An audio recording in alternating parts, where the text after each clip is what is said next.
everybody, it's Drybear. The War Within, the brand new expansion for World of Warcraft, is launching in just a few hours, so I wanted to give everyone caught up on all of the changes that are coming into the game and put a list on the classes and specs on where they're going to be launching and what I expect for the spec balance overall. Now, someone like me, I am a serial altaholic. I love playing every single class and every single build in every single MMO I play, and yes, it does take a good portion of my life to accomplish that. So every expansion, I always level up all the classes to max and then do, test out the new specs, do Mythic Plus, raid, all that stuff. So I love kind of experiencing everything that games have to offer, and so today I'm going to give my perspective on the changes that have gone into the game over the course of the beta, the hero talent trees that have affected the classes, and where I would rank the classes and specs going into the launch right now. Keep in mind that, as we go into the launch of Season 1 and Season 2, there's going to be a lot of balance changes and updates for these classes, so even if I rank a class high, it doesn't mean that it might not get balanced soon, and even if I rank a class low, it doesn't mean that it might not get buffed in a week or two and all of a sudden be really, really good. It's just kind of like a starting point. This is the tier list for the specializations for all of the classes in the game going into the launch of the War Within today. And there's a whole bunch in this list, so I'm not going to give every single one of them their time to shine. I'm going to try to be as quick and simple as I can, and if there's interest, I can break out specs into their own individual videos, guides going over Mythic Plus and for raiding. Probably not PvP. I focus a lot on PvE with that grind there. I did PvP in the past, but I haven't done too much as of late. So let's go through this, and again, I'm going to do as simple as I can on each individual spec. Starting with Death Knight, the Blood DK, and I think that this one is going to be a very easy one. I'm going to place Blood DK in the S tier. They got a lot of awesome changes going into the War Within. I think almost all of their hero talent trees are very viable. There's going to be one or two of them, specifically one of them for the Blood Death Knight that might be a little fixed, like you're not going to be seeing it change very much, but it's still quite useful. When it comes to tanking in general, Blood DKs have this on-off rule. They've always had this ever since they were launched into the game, and it was true very much in Dragonflight, and it will still be true going into the War Within. And what I mean by on-off is that if you can't one-shot the Blood DK is never going to die. That is the rule, because when you compare the Blood DK to other tanks and other mitigation options, the Blood DK has probably, comparatively, the least amount of damage reduction. Like, they don't have a lot of ways to reduce big hits from coming in, but they also consequently have some of the best utility and easily the best self-healing. Their self-healing is actually ridiculous, which the rule for Blood DKs is that if you can't one-shot them, they're going to death strike all of that HP right back up to the top. They're very tanky. On top of that, they have really cool things like AoE Death Grip with Gore Fiends, single target Death Grip. Some of the AoE stops have been nerfed a little bit going into the War Within, and tanks got nerfed a little bit overall, but I think Blood DKs are in an excellent place right now. Moving on to the 2 DPS specs for the DK, and thankfully, one of the reasons why I'm excited about the War Within is I feel like the state of balance right now for these specs is different than it usually starts with in most expansions. I've been playing WoW for over 20 years now, and I can tell you that most of the expansions kind of start the same way with the way they do it, and there's been a big shift, which you'll see when we get to, especially to DPS, that some of these specs are actually further behind than they usually be, or some of the more unpopular specs are higher than they normally would be, just based on the balance and changes we've seen on the beta. So going into the DPS specs, I'm actually going to place both Frost and Unholy in the A tier. They're actually in a great spot. There's some really cool damage options from Frost and Unholy. I don't really know which one's going to be slightly better than the other. I think probably Frost is going to be a little bit better for Mythic Plus, depending on the affixes and how high your key goes, and maybe Unholy is going to be a little bit better for Raid in that case, but they are quite close together, very strong. They have some good defensive options, some self-absorbs. They're good at dealing with magic damage as well, and their DPS is very respectable, and I also think they're probably in one of their most fun forms they've been in a while. Frost DK got some really nice quality of life changes that I think makes their rotation a lot cleaner. And I think in Unholy, while you still do have to manage pets and uptime and stuff like that, I think it's probably in a very clean state relative to how it was over the last maybe year and a half or so. So I think they're both in a great spot. So generally, when we're looking at classes, I would say Death Knight, you can't go wrong. The tank is a very strong position, and the melee DPS, while they are still melee DPS, I think are still going to be very strong. You can't go wrong with Death Knight in the War Within. Moving on to the Demon Hunter. This one is going to be kind of interesting because I think, especially when we're talking about Vengeance, because of the tank changes and because of the changes in the beta, they kind of nerfed the AoE stops. What I mean by that is like the ability to constantly AoE stun and AoE silence and AoE like clear up mob packs, which is how some specific tanks like Vengeance Demon Hunter with their sigils were able to create a lot of really easy opportunities in Mythic Plus especially, and sometimes in raids because they had so many AoE options for that. Vengeance Demon Hunter ended up getting hurt a lot by those tank changes and by those AoE changes. However, I'm going to put Vengeance Demon Hunter in the bottom of S tier.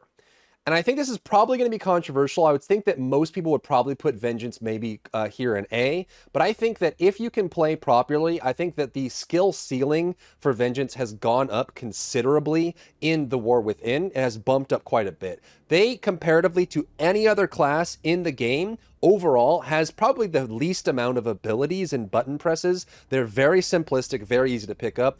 There's going to be more of a skill play element on Havoc in one of the hero talent trees that you can pick.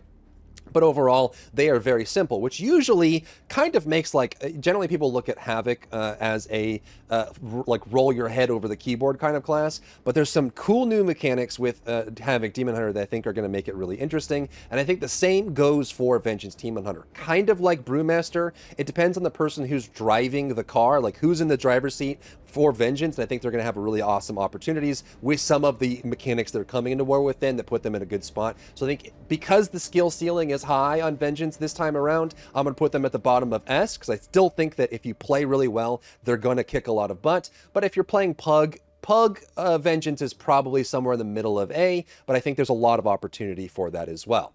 I'm going to take Havoc and I'm going to put them at the bottom of A, so kind of like behind all these classes. Still very strong, just like Vengeance. This is probably the highest the skill ceiling has been for Demon Hunter in a very long time. Typically without the reworks to the gameplay mechanics that we've seen in beta, plus the new hero talent system going in, Demon Hunter has been very straightforward. They have lots of mobility, they're very fast, they have lots of AoE damage and really cool options. But now with the more subtle changes, like what order you use your cooldowns in and when you use them matters more in the War Within than it did in Dragonflight. I think that there's going to be some really cool options for that. But Havoc, I think, in a melee DPS state is going to be probably towards the bottom of May. Still very viable, still very strong, but is going to be beat out by some of these other DPS. Moving on to Druid, and this one is going to be tough. I'm sure people have seen some of the memes and the outrage around Balanced Druid right now. There are a lot of Balanced Druid mains that are jumping ship and deciding to swim to shore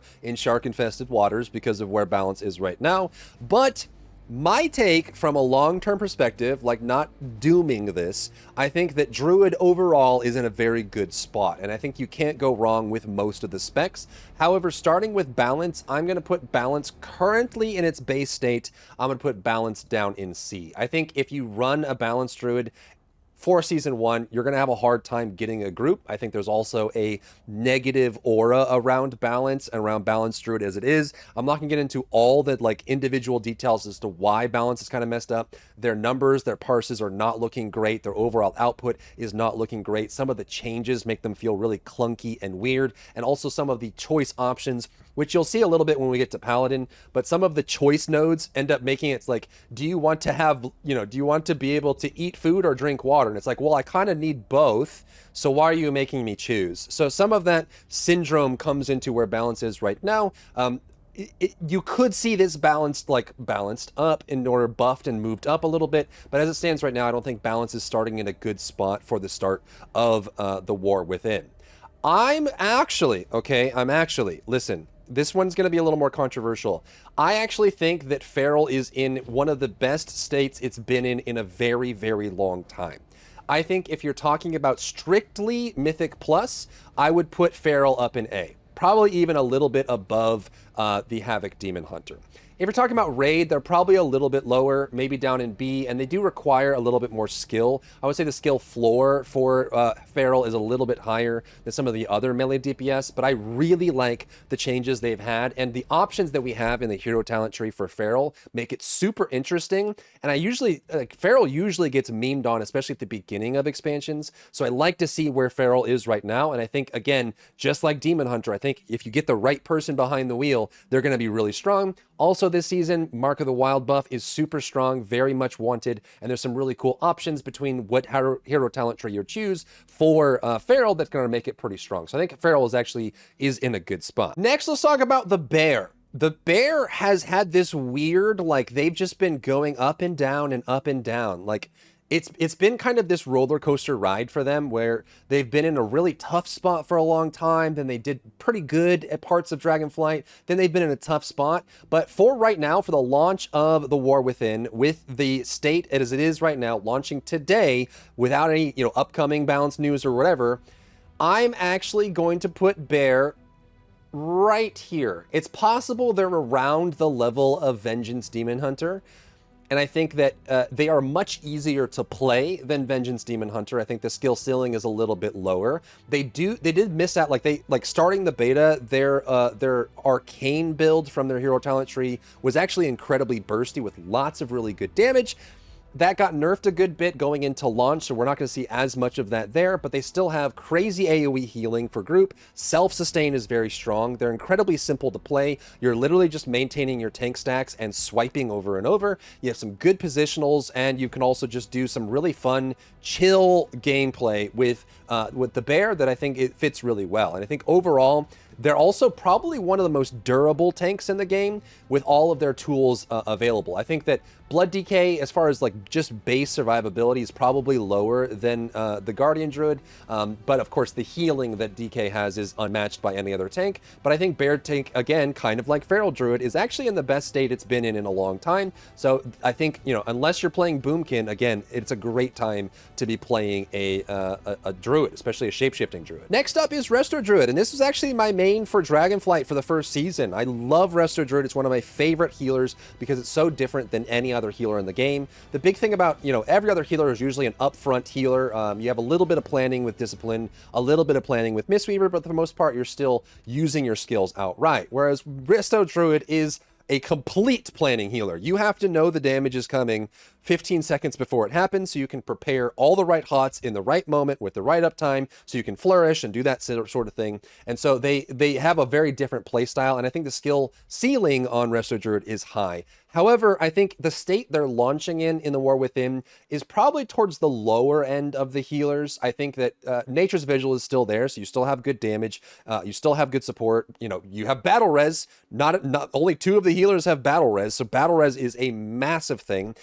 You don't have Bloodlust, but battle res is big. And I think that the role that is best fit to battle res is always going to be healers, because that's the role that's staring at the health bars, right? So any healer that can battle res gets a thumbs up in my book, very strong. And also in Mythic Plus, you can do some stealth mechanics in cat form, and you can tank a little bit of mechanics in bear form. Really awesome. But I think that throughput-wise, they probably need a little bit of help. I'm actually going to put Resto Druid probably in the middle of A. I don't think they're like crazy high, but they're definitely not towards the bottom. They're just good. I think that this is probably the weakest Resto Druid has ever launched an expansion. Typically, Resto Druid at the beginning of an expansion for like the last 3 expansions has been like at the very top of S. Like, they're just busted. They're the fastest clearers. They have the most utility. If their throughput is good, they're insanely strong. That's always been the case, but this is probably one of their weaker expansion launches in quite a long time.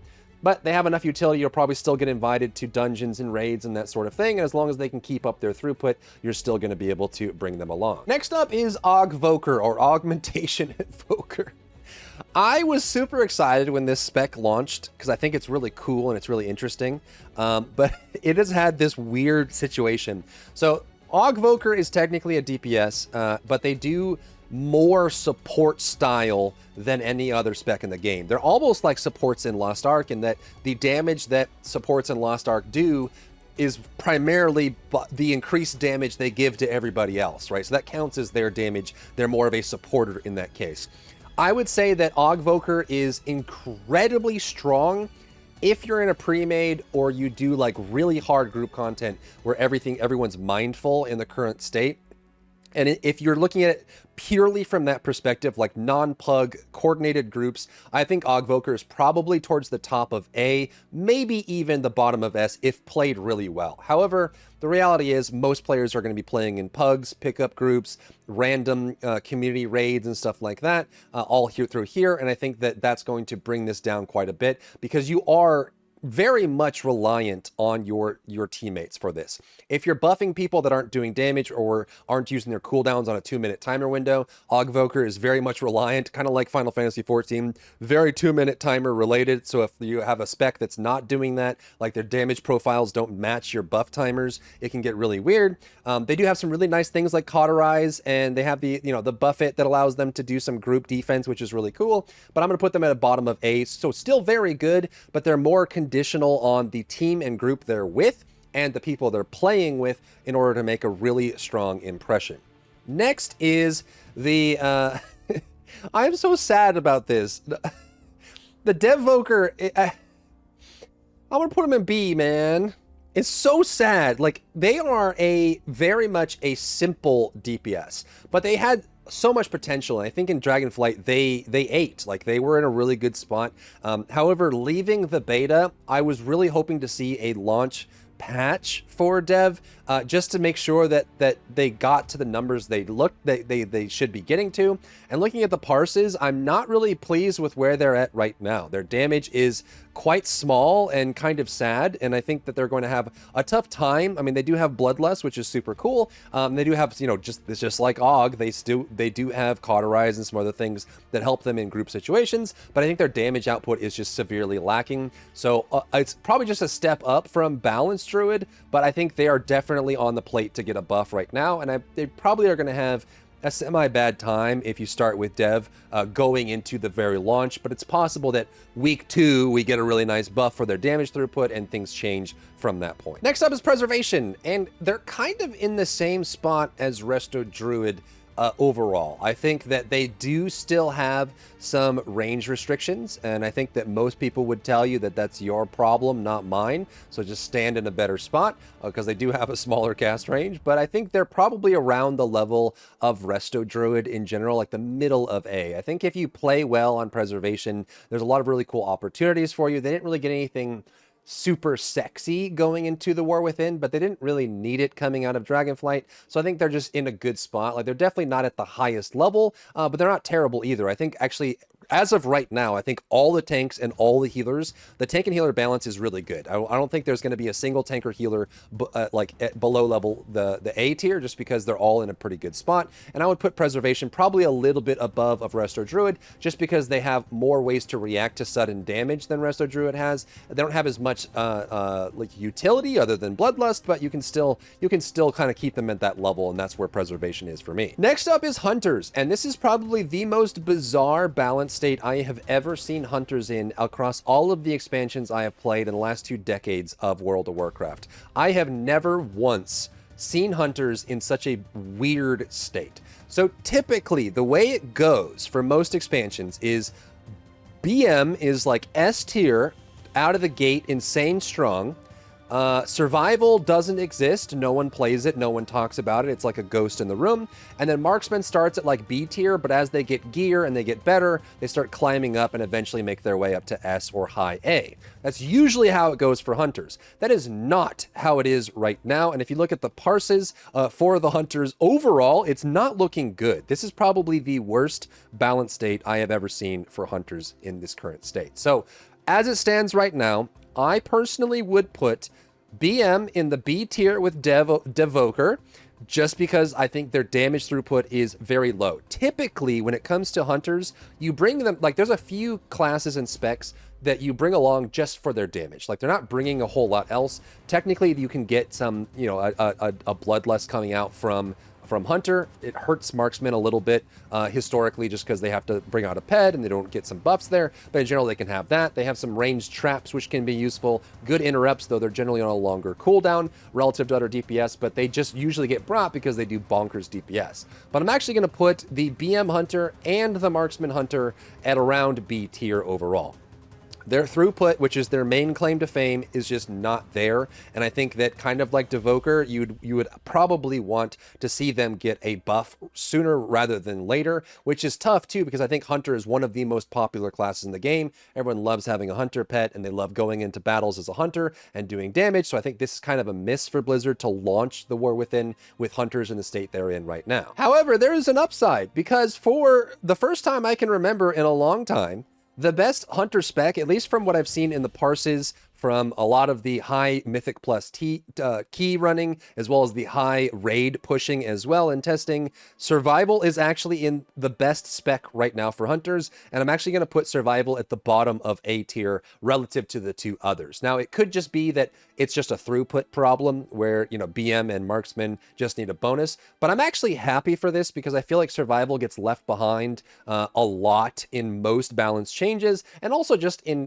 vibes, right? Like, most people put Survival off, and it usually takes someone who's, you know, a Giga Chad to come on and really put time into making Survival work, and they master all the mechanics and they master their class to really show off. But Survival is actually in a pretty decent spot right now, and I would love to see more Survival Hunters in groups. Now, again, it doesn't mean that if you're doing like you know, plus 10 or below on the new Mythic Plus system, or you're doing, you know, heroic raids or whatever, it doesn't mean you can't bring these guys. They're just going to be, on average, going to be lower than the higher tier in throughput, unless these players are very well prepared, they bring consumables, and they're putting strong effort into their character. Next up is Mage, and kind of like Hunter, now maybe I'm just weird, but I'm excited because this is like a reversal of what Mage usually has, though at the start of Dragonflight, it was kind of like this. So as it stands right now, which is kind of cool, I'm actually going to put Arcane Mage in S tier. I think Arcane Mage is in an insanely good spot. Their hero talent trees provide very awesome choices. They're also very poignant and very powerful, like just raw damage output. They also have they have like their own class fantasy buff to bring utility to the group. They can bring like summoned food for pugs in raids and in dungeons, which you'd be surprised how often that matters for random people you join up with if you're not an official guild. Damage output is insane. They have a lot of survivability. I think Arcane is in a really, really good spot going into the start of Dragonflight, and I cannot recommend it enough. If you're a Mage main, Arcane is really, really good. Fire, however, is not. I'm actually going to put Fire Mage down here, probably maybe at the top of B tier. I think that they are just unfortunately not parsing as high as you would expect. Usually you get like Arcane very strong at single target, Frost very good at AoE, and also very good at control and survivability, and then Fire is usually a mix of just pure damage. Like, they don't bring as much as Arcane or Frost would be as far as usefulness, but their raw damage output is very high. However, kind of like Evoker, kind of like the ranged Hunter specs, you're going to get to the point where I think that the throughput right now on Fire Mage is just not up to snuff. It's not doing as much as it should, and I think they are on a good slate for buffing as well. However, that is not the same to be said about Frost Mage. In fact, I would put Frost Mage at the top of A right here. I think they're probably a little bit behind Arcane, though you could probably swap these depending on who's driving. If you have a really good Frost Mage, it could be really strong. And one of the cool benefits of Frost Mage is I think that in Mythic Plus specifically, in the high keys, if you're going to be pushing high keys this season in the War Within Mythic Plus, the dungeons hit incredibly hard. Tanks are getting obliterated, and so having a good Frost Mage around that can control space, allow tanks to kite, set up opportunities for good AoEs, I think Frost Mage can do some really cool things that no other Mage can do. And even though I think the DPS is slightly less, especially in single target relative to Arcane, they're still in an excellent spot. So if you're playing Mage, Frost or Arcane is the way to go at the start of the expansion. But if you like Fire, commit to it, show people what it's about, and maybe when they get buffs, you'll start shining above everyone else. Next up is Monk, one of my all-time favorite classes. Ever since Mists, I've been putting probably the most time in Monk, more than most classes, just because I love Monk. I love the way they play. I love all their specs. I love everything about it. So starting with Brewmaster, the Brewmaster tank, this one is going to be a real tough one because I think that there's a lot of downsides for Brewmaster for most people, but I think if you can, they have probably one of the highest skill ceilings of all the tanks in the game, just because there's so many ways to screw up and so many things you need to do at once. So I'm actually going to put Brewmaster probably around where Preservation is, around here, maybe like a little bit below Preservation in the A tier. They are one of the hardest tanks to play, a lot of button presses, a lot of mechanics, everything has to happen in a specific order, and on top of that, their mitigation strategy with stagger is very different than most other specs in the game for tanking. It's not a bear tank where you're doing Iron Fur and swipes, it's not a warrior where you're just invulnerable to damage most of the time, it's not a Blood DK where your health just yo-yos up to 100% all the time. You have to do a lot of stuff, like you have a lot of buttons to press, a lot of things going on. So survivability-wise, the Brewmaster is probably the squishiest tank in the lineup of all the tanks going into War Within. However, they probably have the highest damage output of any tank, depending on what hero talent tree you choose. So I think there's going to be, like, if you want to be a pub stomper, like heroic raids, and especially Mythic Plus, if you want a hard carry Mythic Plus, Brewmaster is probably the best, because they can pump some ridiculous damage with all the options they have available, but they're a little bit squishier, which means they're going to rely on their healer a lot more than some of the other tanks. Their self-sustain and self-survivability is not as strong, and they're also a lot harder to play, so if you're up for the challenge, I think they can definitely reward you for that, but they are definitely in kind of an odd spot as far as like self-sustain goes. Going into the Mistweaver spec, I love Mistweaver. Again, one of my all-time favorites. They go up and down quite a lot. I think the introduction of Shailune's Gift was a big part for them in last expansion. We're keeping it, and we're getting some other things as well. I would say that they're probably just here, just below the Resto Druid in general. I think if you want to commit to Mistweaver, they are awesome. Mystic Touch is not going to be as strong in as it was probably in Dragonflight, just because the damage profiles and the specs that are doing well right now. You still have Ring of Peace, you still have some other utility options, and the throughput is still there. There's a skill element for sure, especially in Raid. It's less skill in Mythic Plus requirement, just because it's more about managing your mana in Mythic Plus, but in Raids, timing your raid cooldowns is a big thing for Mistweaver. When you do your dragon or Chi-Ji, that whole process is very meticulous and very mechanical, so there could be a skill element there if you're interested in doing it.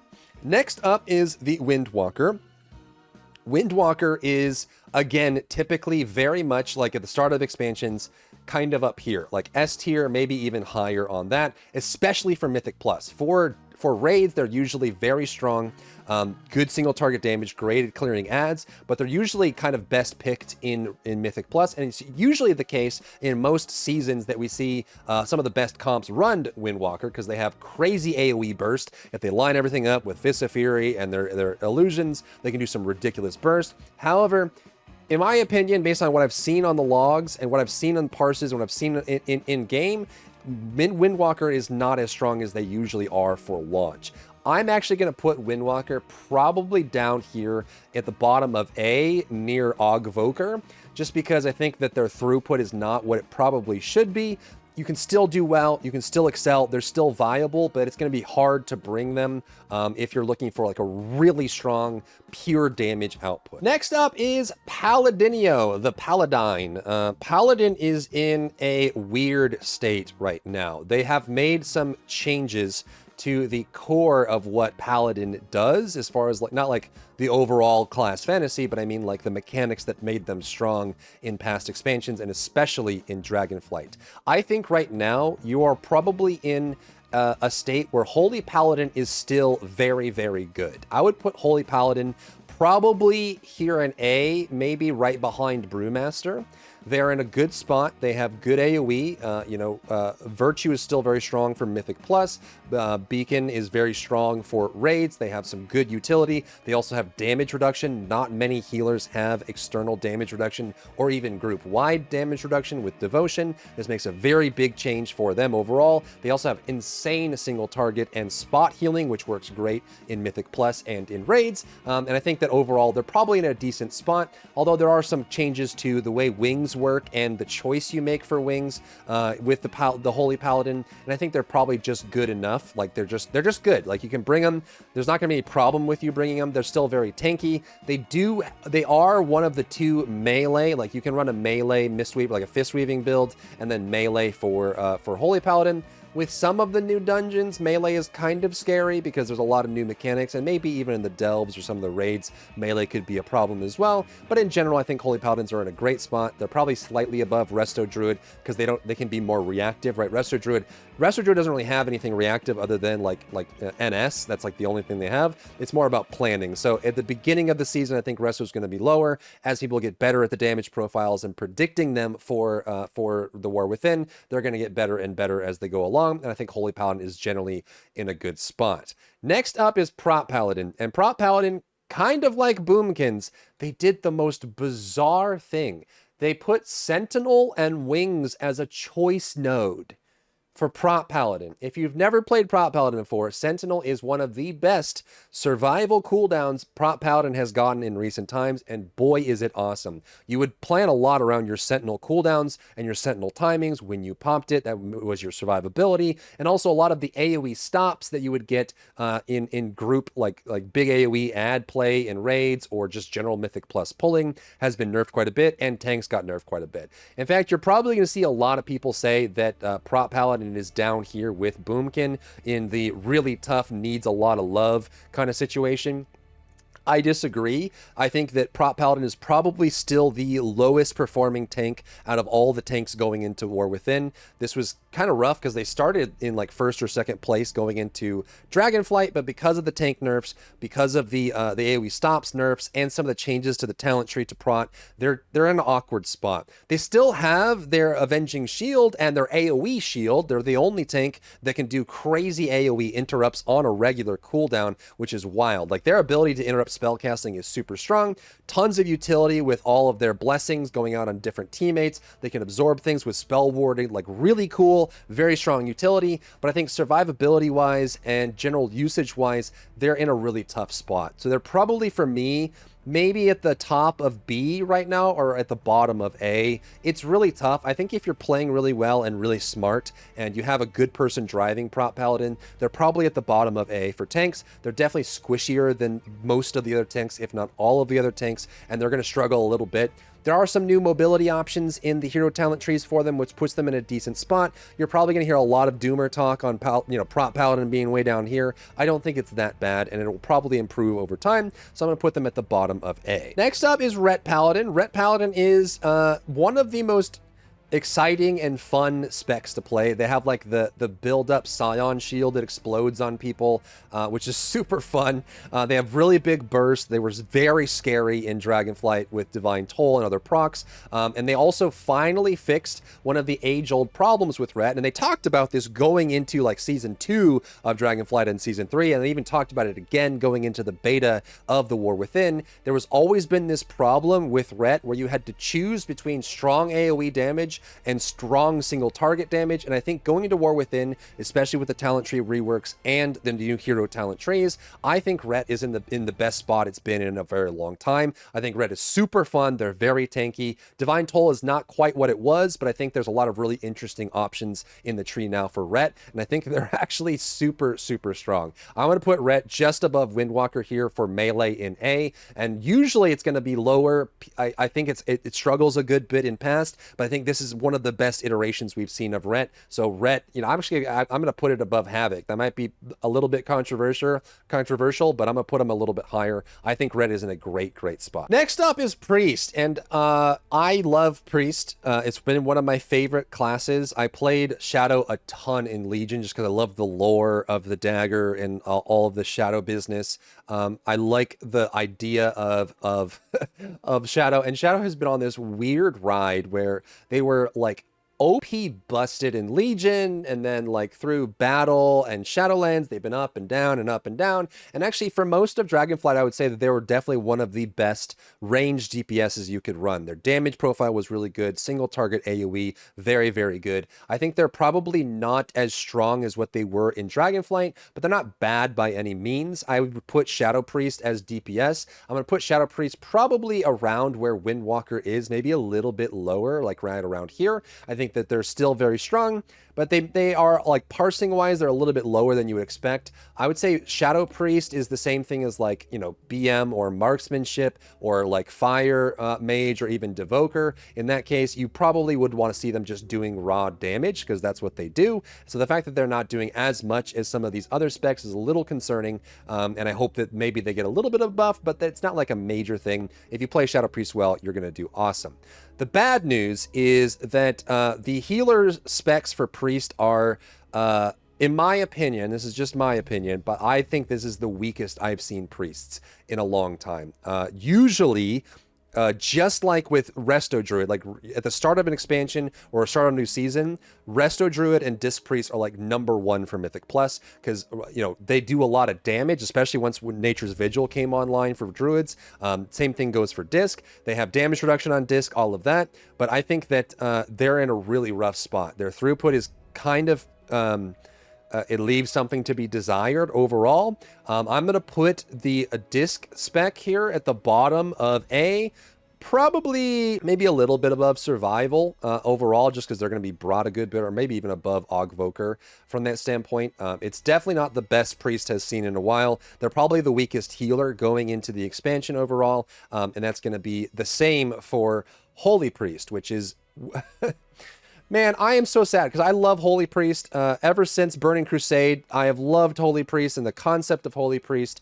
Holy Priest has a few problems with its core kit. They're one of the simplest healers, Holy Priest. They're very straightforward. They have holy words that are, I want to heal a lot of people in an area, or I want to heal that guy for a lot instantaneously. They're really good, very straightforward. They have a hot, they have single target, high mana cost, low mana cost. They have holy words that burst people up, sanctify, all super strong, very easy to play. But they have two main problems that they've suffered from all along, and then these are overcomeable in most cases for Holy Priests, and that's mobility and survivability. They are usually quite slow. They do have Holy Grip, which is really nice. You can bring people over to you and do that there, and they have some mobility with feathers, but in general they struggle to move around a lot in fights other than just throwing out renews and hoping for the best. And I think that the other problem is pretty big this time around, which is there's personal survivability. Unlike Disc, which has more damage reduction options, they have the Gohan bubble, they have like, a little bit more like self-survive, they have Pain Sup if they need it. Holy doesn't have that. So Holy struggles in cases where a lot of raid damage is going out, and not only are the raid members at risk of dying, or your Mythic Plus members are at risk of dying, the Holy Priest is also at risk of dying. So I'm at a point now, it's tough. I feel like Holy Priest is where Prop Paladin is. Probably if you have a bad player or an inexperienced player playing it, Holy Priest is probably in the B tier where they need some love, they need some support to get them moving up. But because they're in a crucial role, I'm actually going to put them around Prop Paladin level. Holy Priest is definitely in need of some buffs throughput wise, and generally, especially for like Holy Priests, which their main claim to fame is their throughput, you would think that they would be at the highest value of parses and throughput because that's their thing, right? They're not going to bring the utility of a Holy Paladin. They're not going to bring the buffs that you get from a Resto Druid. They're not going to bring the mobility that you have with a Mistweaver. They just heal lots of numbers. And if they don't heal lots of numbers, you lose out on their viability quite a bit. I think you can still run them, but they're going to have a hard time relative to other healers. Next up is Rogue, and kind of like some of the other specs and the other classes in this expansion, I think they are in an upside down world right now. They're living in the upside down. So typically when it comes to rogues, we usually see like outlaw and subtlety at the higher end, especially when it comes to Mythic Plus, whereas assassination usually falls behind and isn't quite what people expect it to be. But I think that kind of like Hunter, that is flipped on its head a little bit going into War Within, and I'm actually going to put assassination probably up here just below Shadow Priest in A. Typically assassination is like maybe down here, and you need like a really good player to play it. They also they struggle a lot with changing targets because they have to set up some of their poisons and debuffs and things like that, and then they can go into their DPS phase. So if you have like a tank that's running around and being a weirdo, or you have like some really specific encounters that change targets a lot, they get really frustrated. But I think right now this is definitely one of the best starts for Assassination I've seen out of any expansion for the DPS class overall. And I think the opposite is true here for the other two specs. I'm actually going to put both of the other two specs here for Rogue, probably at a little lower. Now, I'm not certain which one takes the cake here. I'm actually going to put both other Rogue specs here just below Survival. They're probably all around this level. Now, it could just be that there's a bug or they need some kind of balance change to bring them up, but this is the lowest I've seen Rogues overall, and it's kind of shocking to me that Assassination is a little bit higher. Next up is Shamamalan, the Shaman, also another favorite of mine, and I think that Shaman is in a very good spot going into the War Within. Very much so. Like, they're not only do they have excellent raid utility, Mythic Plus utility, group utility, they also bring Bloodlust, which is insanely useful, especially in small groups. They have lots of really cool options and damage profiles, and I think in general most of the specs for Shaman are doing incredibly well. For Elemental, I like this new iteration of Elemental a lot. It still has one major problem that you're going to have to prepare yourself for, and that is they struggle when there's a lot of movement, because especially in group fights or, you know, stack fights, they want the enemies to be in one spot for long periods of time. Their single target is pretty good, and they have some really interesting and fun options and some really good class fantasy with the hero talents overall. But I think that they have that one weakness where if things are sliding around a lot, which, you know, there's not too many encounters in dungeons or in the raid that's going to be that case, but when it does happen, you'll notice it a lot more than in previous expansions for Elemental. And I'm actually going to put Elemental probably just above Havoc here, maybe even a little bit above Ret. So like around here in this spot is where I would put Elemental. Great class, doing excellent, you know, a good one to rely on in general, and something that you can really have fun with in this expansion. I think Enhancement is in kind of an odd spot. They got a lot simpler than they were before, but I think they're still strong. I would probably put Enhancement just above Assassination here. They are melee. You're going to have to move a lot, and there's going to be some survivability concerns in some, especially in the new Mythic Plus dungeons, which are very scary at high key levels. It's going to be kind of hard for them to keep up in that case, but they bring a lot of utility. They have some really nice totems. They have some really nice ways to purge and cleanse, which is going to help a lot in difficult keys and in raids, and their single target rotation is pretty straightforward and also quite satisfying. So I think they're also going to fit in a pretty good spot there. And that's it. And the last piece for Shaman is going to be Resto Shaman. And I think Resto Shamans are absolutely, positively dominating right now. Resto Shaman is in an incredible position. Not only do they bring some of the best utility out of all the healers, like usually you bring one Resto Shaman and or one Holy Paladin for their unique utility. You know, having the ring totem that you can put down is a very big raid mechanic where you can distribute damage. They obviously have their own self-battle res with Reincarnation. They have Bloodlust, which is super useful. In Mythic Plus, they have a ranged kick with a really short cooldown, shorter than any other character, and not all healers even have that kind of option, which is really cool. They're just insanely useful. I'm going to put the Resto Shaman up here, probably just above, maybe even above Bear. Actually, I'm going to put it above Vengeance. I think Resto Shamans are primed. If you're looking for a good healer to invest in at the beginning of the expansion before you kind of settle in, Resto Shaman is looking great in all content. Very strong throughput, very strong utility, a lot of fun to play, excellent class fantasy. They're in a good spot. Next up is Warlock, and Warlock has one special mechanic that no other class has, and I don't know why Blizzard has been stingy about this over time, but they have the ability to summon other players, which no matter what, and I've done, you know, tens of thousands of pugs. I run my own pugs for these. I like grouping with random people because it's the true experience rather than doing a full guild for groups or whatever. And having a class that can summon people to your location is one of the most useful aspects that any class can bring. And in many cases in the past, I have kept underperforming warlocks in the group just because they have the ability to summon people. So that's always going to be there. And luckily, I think it's super nice. It's super fun. Again, same thing goes with assassination suddenly being on top, survival suddenly being on top, right? Arcane doing really good.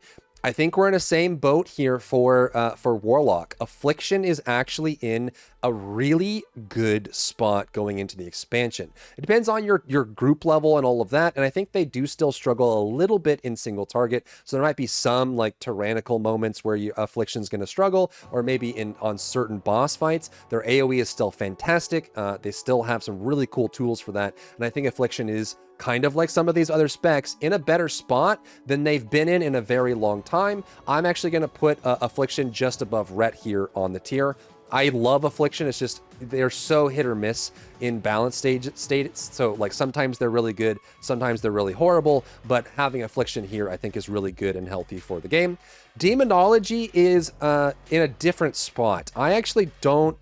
I feel like the parses don't impress me, the setup doesn't impress me, and I think some of the changes they made to Demonology doesn't really impress me either, but they do have some really cool tools, like having Imp Cleanses or Imp Dispels in some cases, especially in the new Mythic Plus season, is going to be the bee's knees. It's really strong and useful, but I think that they're also kind of in a weird spot for damage output. For Demonology, I'm actually going to put it up here next to Survival overall. I think they are definitely in a spot where they could probably use a little bit of a buff in general, but they still have crazy utility, which is really, really strong. They have the indirect battle res as well, which is really cool, and they have some really nice buffs and other things they can bring to the party.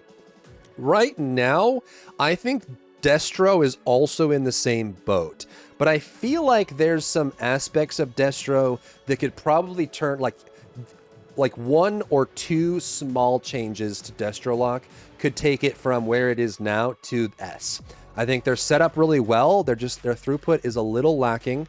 I feel like there's got to be some bugs going on in their interactions and some of their gameplay that make things kind of weird. And I hope that they get some changes or some fixes that fix them up. I would actually put them probably maybe a little bit above Evoker here in A, and just because of where they are, I think they could very easily jump up if something changes or someone discovers a new interaction or there's some buff that goes on. But I think they're a little bit above Demo just in their throughput overall, and of course they still do have some utility, not quite as high as Demo, but they still have the Warlock base utility, which is very strong. Lastly, we have the Warrior.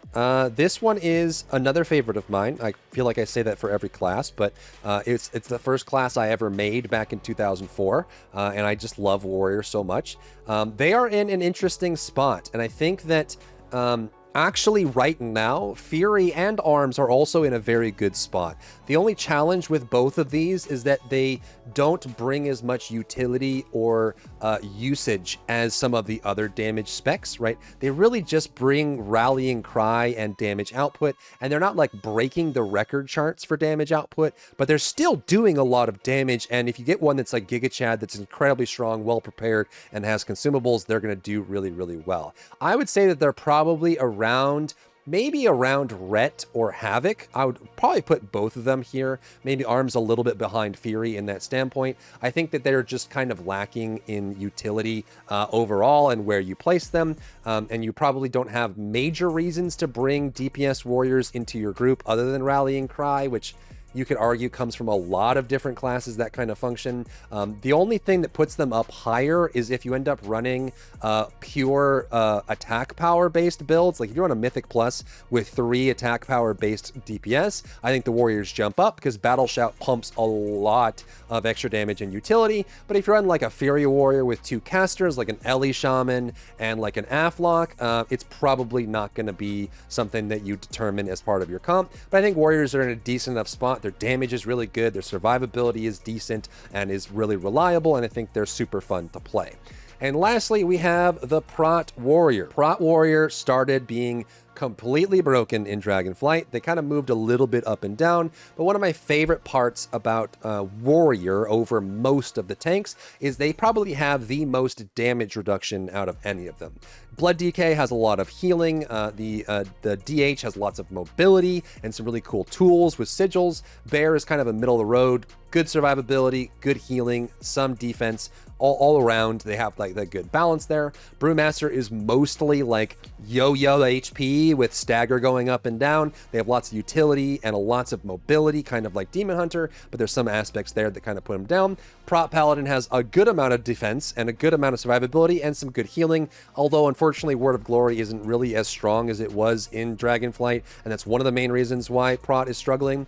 But Prot Warrior doesn't suffer from that. They have ridiculous damage reduction in so many different ways, in so many different states, built-in block, all of these different things, and they have some really good damage as well. I would say that the only classes that beat it in damage output is probably going to be Brewmaster for tanks. So I'm actually going to put Prot Warrior probably up here, maybe just below Bear. They're excellent, good damage output. They still have a lot of the tools that they had before. Their hero talent trees aren't the most interesting in my personal opinion, but they're useful and powerful. And I think they have some really cool options that no other tank can do, that allow them to do that. And they also have, this is so cool, there's probably more so than Dragonflight, maybe not in Season 3, but more so in Dragonflight overall. I think there's a lot of really cool intervene options for warriors right now, like being able to intervene some single target things to save a person, like some really cool fun. And those are always super fun, being able to do that cool hot play that brings everyone to the fore and then puts them there. So I'm going to put them in S tier there. That is all the specs, unless I forgot any.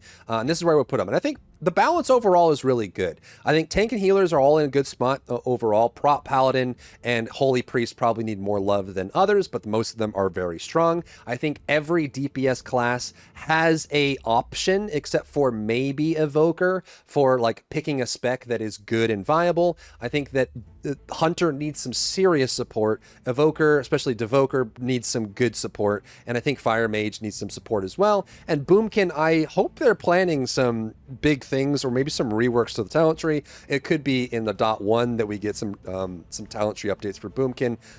They're in the weirdest spot I've ever seen. But that is the list.